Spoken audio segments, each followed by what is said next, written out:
Nkwaniriza nate gwe mukwano gaffe atugoberera era nga nkujjukiza nti subscribe updates omukulu Medard Lubega Sseggona avudde mu maaso ku kusunsula okugenda maaso mu kibiina ekya National Unity Platform.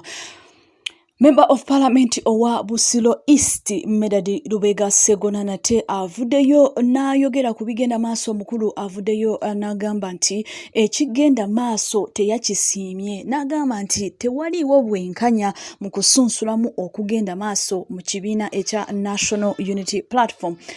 MP Medard Lubega Sseggona avuddeyo n'abyogera olunaku olwaleero bw'abadde ku media, era omukulu ono avuddeyo n'agamba nti okusunsulamu okugenda maaso ye ng'okusinziira ku ngeri gy'akirabamu, alaba nga temuli bwenkanya, alaba nga ensunsula gye basunsulamu teteekeddwa kubanga ate yeeyo gye basuubira okuba nga eva mu kibiina ekya National Unity Platform. Okusunsulamu kuno okugenda maaso era nga kwatandise nga kugenda kuggwako mu mwezi ogw'Omunaana, era nga kuno kugenda maaso ku kitebe ekikulu ekya NUP ekiri e Makerere Kavule, era nga bano bagenda maaso n'okuba nga basunsulamu abakulembeze okuva Lubaga, Kawempe, Nakawa, Makindye ne Kampala Central. Kakati ekibiina ekya National Unity Platform kyagala okuba nga kisunsulamu abakulembeze abo abalina endowooza ey'ekibiina ekya National Unity Platform ey'okuba nga baweereza abantu baabwe abalina ideology eya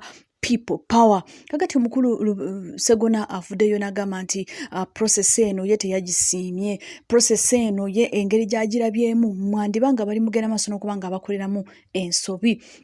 Omukulu Sseggona avuddeyo ne yeegaana eby'okubanga ate awagira process eno egenda maaso mu kibiina ekya National Unity Platform. Omukulu yayongeddeko n'agamba nti ye awagira democracy, era omukulu ono yavuddeyo n'agamba nti tetwagala kubanga tubuzaabuza abantu mu kibiina kino, tetwagala kubanga ate tuleeta enjawukana mu bantu. Omukulu avuddeyo n'agamba nti NUP kyali mukola kwe kubanga abantu abazze bagibeererawo abawagizi abo abaddala abaagala ekibiina kino ekya National Unity Platform yandibanga nte ye basuuliridde n'egenda maaso n'okubanga ate ewagira abawagizi abapya. Omukulu ono Sseggona avuddeyo n'agamba nti okusunsulamu okugenda maaso ye teyakusiimye, era n'asaba wabeewo enkyukakyuka mu kibiina ekya National Unity Platform. Ng'ekibiina kino ekya National Unity Platform baagala okuba nga tebeenyigira mu kalulu k'omwaka gw'e2026,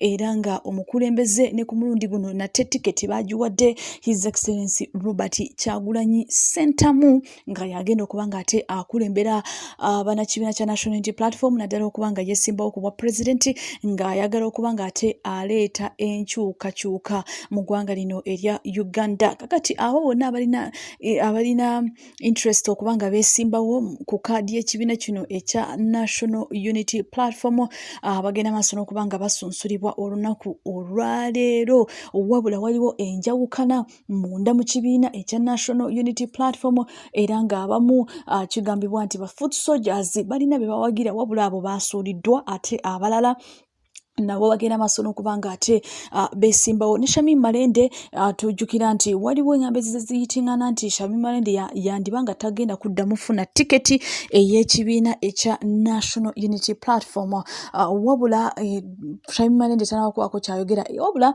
ye yagambye nti akimanyi bulungi nti alina emikwano mingi, emirimu gye buli muntu asobola okugiraba, era azaaweereza ekibiina kya National Unity Platform, ye tasobola kubanga ate agaanibwa okuba nga afuna kaadi ey'ekibiina ekya NUP. Era Shamim Malende ye alina interest era alina obwesige mu kibiina ekya NUP, era amanyi bulungi nti bajja kuddamu nate bamuwe kaadi akiikirire Kampala mu kalulu k'omwaka gw'e2026. Stay tuned.